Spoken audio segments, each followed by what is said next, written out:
श्री स्वामी समर्थ. जय जय स्वामी समर्थ. नमस्कार मंडळी, आपल्या सर्वांचं स्वागत आहे आपल्या श्रद्धा आणि भक्तीने भरलेल्या चॅनलमध्ये. मंडळी, आजचा हा उपाय इतका प्रभावी आहे की हजारो भक्तींनी यांचा अनुभव घेतला आहे. जर तुमच्या घरात सतत भांडण होत असेल, पैसा टिकत नसेल, कामात अडथळे येत असतील किंवा मन सतत अस्तव्यस्त राहत असेल, तर आजचा 5 मिनिटाचा उपाय तुमचं भाग्य बदलू शकतो.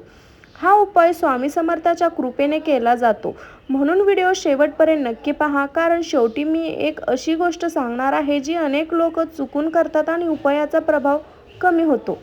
मंडळी, आज आपण जो उपाय जाणून घेणार आहोत तो साधा दिसत असला तरी त्याची शक्ती खूप मोठी आहे. आपल्या हिंदू धर्मात दिवा मंत्र आणि श्रद्धा यांना विशेष महत्त्व दिलं गेलं आहे. जेव्हा माणूस पूर्ण विश्वासाने देवाला हाक मारतो तेव्हा देव त्यांची प्रार्थना नक्की ऐकतो. स्वामी समर्थ नेहमी म्हणायचे, भिवू नको, मी तुझ्या पाठीशी आहे. ही एक ओळ लाखो भक्तांना धैर्य देते, कारण स्वामींची कृपा जिथे असते तिथे संकट जास्त काळ टिकत नाही. मंडळी, आजकाल प्रत्येकाच्या आयुष्यात काही ना काही समस्या येत आहे. काही लोक आर्थिक अडचणीत आहेत, काहींच्या घरात सतत वादविवाद होतात, काहींना नोकरी मिळत नाही, तर काही लोक मानसिक तणावामध्ये त्रास आहेत. कधी कधी सगळं असूनही मनाला शांती मिळत नाही. घरात पैसा येतो पण टिकत नाही, काम सुरू होतं पण पूर्ण होत नाही, नशिबाची साथ मिळत नाही असं वाटतं. अशा वेळी माणूस खूप निराश होतो. पण मंडळी, जिथे सर्व मार्ग बंद होतात तिथे देव एक नवीन मार्ग उघडतो, आणि म्हणूनच आजचा हा उपाय खूप खास मानला जातो. हा उपाय 5 मिनिटाचा आहे, पण जर श्रद्धेने केला तर घरातील नकारात्मक ऊर्जा कमी होऊ शकते, मन शांत होतं, घरात सकारात्मक वातावरण निर्माण होतं आणि हळूहळू अडथळे दूर होऊ लागतात. मंडळी, अनेक भक्त सांगतात की एक उपाय सुरू केल्यानंतर त्यांच्या आयुष्यात चांगले बदल दिसू लागले. कोणाचं अडकलेलं काम पूर्ण झालं, कोणाला अचानक नोकरी मिळाली, तर काही लोकांना घरात भांडण कमी झालं. आता काही लोक म्हणतील, खरंच एवढ्या मोठ्या चुका उपयोगाने फरक पडतो का? तर मंडळी, उपाय मोठा आहे की छोटा हे महत्त्वाचं नाही, महत्त्वाचं असते ती श्रद्धा.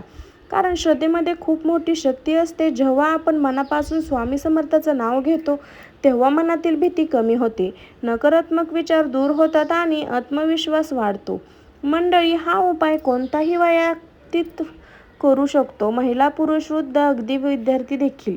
घरात सतत आजारपण असेल, आर्थिक समस्या असेल, व्यवसाय चालत नसेल, लग्नात अडथळे येत असेल, मुलांच्या शिक्षणात अडचणी असतील, तर हा उपाय श्रद्धेने जरूर करा.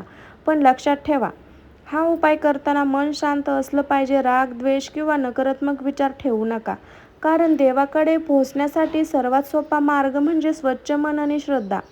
आणि मंडळी, हा उपायामागे एक अशी गोष्ट आहे की बहुतेक लोक दुर्लक्ष करतात, पण तीच गोष्ट उपायाला कधी प्रभावी बनवते. ती गोष्ट काय आहे हे आपण पुढच्या भागात जाणून घेणार आहोत. मंडळी, आता आपण जाणून घेणार आहोत की या प्रभावी उपाय करण्यासाठी कोणकोणत्या वस्तू लागतात.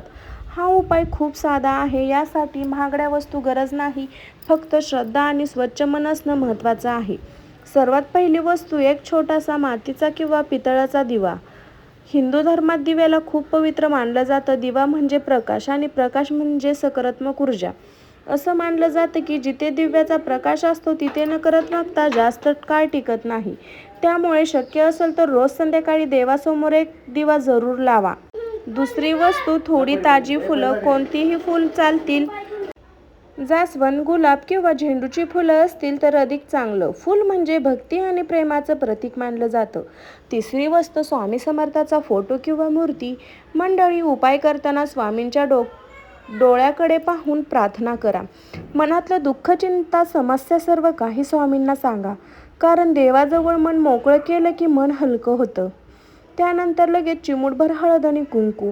हळद कुंकू हे शुभ मानलं जातं, त्यामुळे घरात सकारात्मक ऊर्जा वाढत असते असं मानलं जातं. यानंतर तूप किंवा तेल. जर शक्य असेल तर गाईच्या तुपाचा दिवा लावा, नसल्यास साधं तेल देखील चालेल. मंडळी, उपायामध्ये भावना महत्त्वाची असते, महागड्या वस्तू नाही. तुम्ही इच्छेनुसार थोडे तांदूळ किंवा साखर देखील ठेवू शकता. हे सर्व देवाला अर्पण करण्याचं प्रतीक आहे. आता सर्वात महत्त्वाची गोष्ट, हा उपाय कोणत्या वेळी करायचा. मंडळी, हा उपाय संध्याकाळी सूर्यास्तानंतर करणे अधिक शुभ मानलं जातं. गुरुवार, शनिवार किंवा पौर्णिमेची रात्र या दिवशी हा उपाय अधिक प्रभावी मानलं जातं. पण जर तुम्हाला रोज करायचा असेल तर ते आणखीन चांगलं. उपाय सुरू करण्यापूर्वी हात पाय स्वच्छ धुवा. शक्य असेल तर हलक्या रंगाचे स्वच्छ कपडे घाला. आणि सर्वात महत्त्वाचं, उपाय करताना मनात कोणताही राग किंवा वाईट विचार ठेवू नका, कारण देवाला फक्त तुमची श्रद्धा पाहिजे असते. मंडळी, आता पुढच्या भागात आपण पाहणार आहोत हा उपाय नेमका कसा करायचा, कोणता मंत्र म्हणायचा आणि कोणती छोटी गोष्ट तुमचं भाग्य बदलू शकते. म्हणून व्हिडिओ शेवटपर्यंत नक्की पहा. आता आपण जाणून घेणार आहोत उपायाची सर्वात महत्त्वाची गोष्ट. हा उपाय नेमका कसा करायचा, कृपया भाग लक्षपूर्वक ऐका, कारण इथे अनेक लोक चूक करतात. सर्वप्रथम संध्याकाळी सूर्यास्तानंतर घर स्वच्छ करा. विशेष देवघर किंवा ज्या ठिकाणी तुम्ही पूजा करता ती जागा स्वच्छ करा. खूप महत्त्वाचं आहे, कारण स्वच्छ ठिकाणी सकारात्मक ऊर्जा जास्त निर्माण होते असं मानलं जातं. आता स्वामी समर्थाचा फोटो किंवा मूर्ती समोर ठेवा. शांतपणे बसा. मोबाईल सायलेंट करा. टीव्ही किंवा इतर आवाज बंद करा.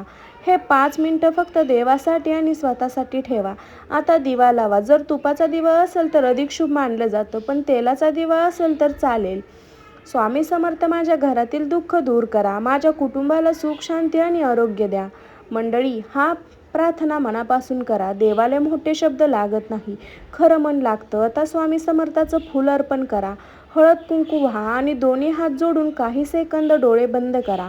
तुमच्या मनात जी इच्छा आहे, ती समस्या आहे, ती स्वामींना सांगा. स्वामी, माझ्यावर कृपा करा. माझ्या घरात सुख समृद्धी आणा. आता सुरू होतो ती उपायातील सर्वात महत्त्वाचा भाग.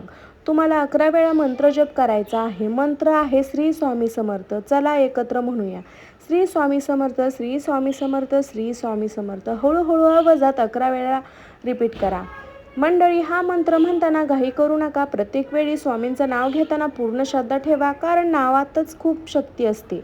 अनेक भक्त सांगतात की भक्ती स्वामी समर्थ हा जप केल्याने मन शांत होते, भीती कमी होते, नकारात्मक विचार दूर होतो आणि आत्मविश्वास वाढतो. आता हा मंत्र जप पूर्ण झाल्यानंतर 2 हात देवाजवळ घ्या आणि उभा आपल्या चेहऱ्यावर लावा.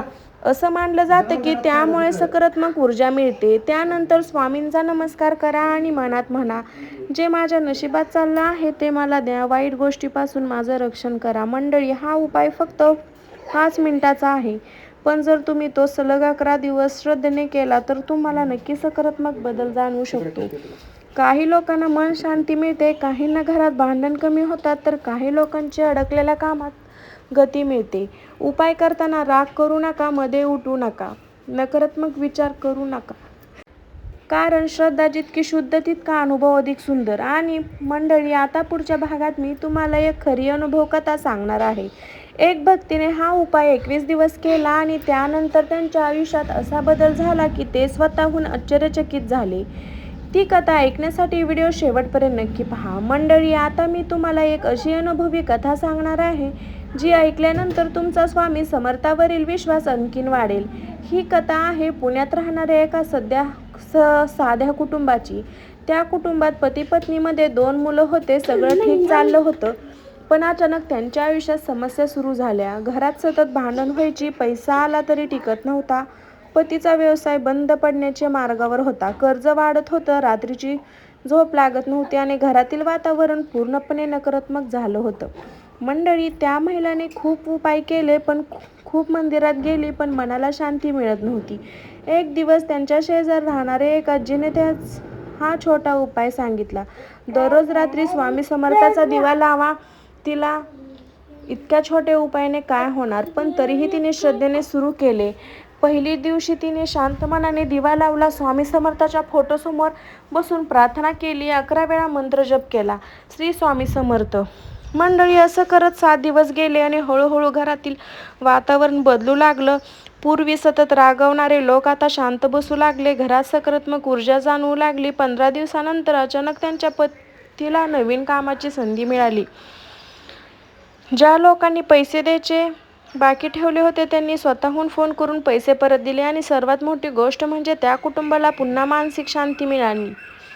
त्या महिलेनंतर सांगितलं, माझं नशीब बदललं की नाही माहीत नाही, पण स्वामी समर्थांनी मला जगण्याची नवीन आशा दिली. कारण जेव्हा माणूस आशा सोडतो तेव्हा जीवनात अंधारासारखं वाटू लागतं, पण देवाचा विश्वास पुन्हा प्रकाश देतो. अशा हजारो कथा तुम्हाला ऐकायला मिळतील. घरातील भांडण कमी झालं, अडकलेले काम पूर्ण झालं, तर काही लोक सांगतात त्यांना फक्त मनाची शांती मिळाली.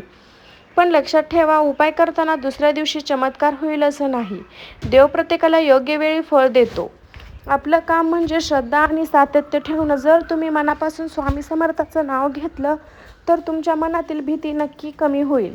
जिथे भीती संपते तिथून चांगल्या गोष्टी सुरू होतात.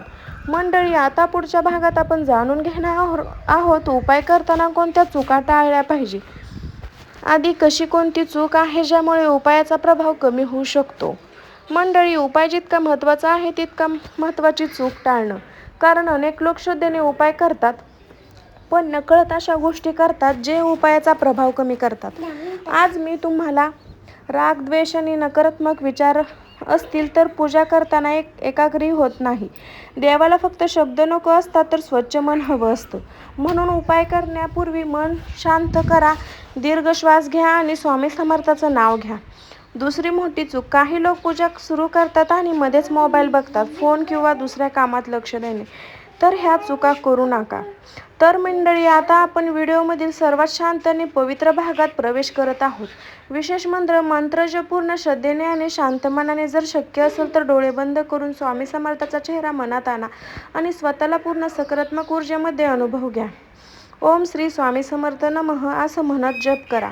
तर मंडळी, आज आपण स्वामी समर्थाचा हा छोटासा पण प्रभावी उपाय जाणून घेतला. हा उपाय फक्त 5 मिनिटाचा आहे, पण जर पूर्ण श्रद्धा आणि विश्वासाने केला तर मनाला शांतता आणि सकारात्मक ऊर्जा नक्की मिळते. लक्षात ठेवा, जीवनात कितीही अडचणी आल्या तरी, किती वेळ वाईट आली तरी देवावर विश्वास कधी सोडू नका. स्वामी समर्थ भक्ती कधी एकटं सोडत नाही. जर तुम्हाला हा उपाय श्रद्धेने करणार असाल तर आताच कमेंटमध्ये श्री स्वामी समर्थ नक्की लिहा. तुमची इच्छा काय आहे हे कमेंटमध्ये नक्की सांगा. श्री स्वामी समर्थ चरणी तुम्हाला प्रार्थना करेन. व्हिडिओ आवडला असेल तर लाईक करा, तुमच्या मित्रमैत्रिणींना, कुटुंबाला शेअर करा आणि अशा श्रद्धा आणि भक्ती भरलेल्या व्हिडिओसाठी चॅनलला सबस्क्राईब करा. बेल आयकॉन नक्की दाबा जेणेकरून पुढचा व्हिडिओ तुम्हाला सर्वात आधी पाहायला मिळेल. शेवटी एकच मनापासून म्हणा, श्री स्वामी समर्थ. पुन्हा भेटू अशाच एका नवीन व्हिडिओमध्ये. सर्वांना श्री स्वामी समर्थ.